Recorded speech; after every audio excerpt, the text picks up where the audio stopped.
তার কাছে মজুদ ছিল, তাই সে হাইড্রোজেনের সাথে অক্সিজেন মিলিয়ে সেটাকে জ্বালিয়ে জল বানানোর চেষ্টা করে এবং তার ফলে এক ভয়ানক বিস্ফোরণ হয়।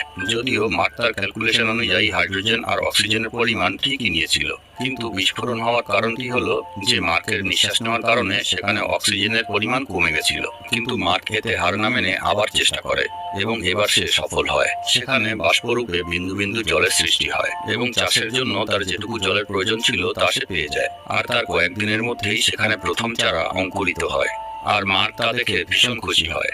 ওদিকে পৃথিবীতে মার্ককে মৃত বলে ঘোষণা করা হয় এবং মার্কের নামে কবরস্থানে একটি সমাধিও বানানো হয়। এরপর হঠাৎ একদিন এক অপারেটরের চোখে পড়ে যে পৃথিবী থেকে পাঠানো কিছু সরঞ্জাম মঙ্গল গ্রহে যেখানে রাখা ছিল তা সেখান থেকে সরিয়ে আর এক জায়গায় রাখা হয়েছে।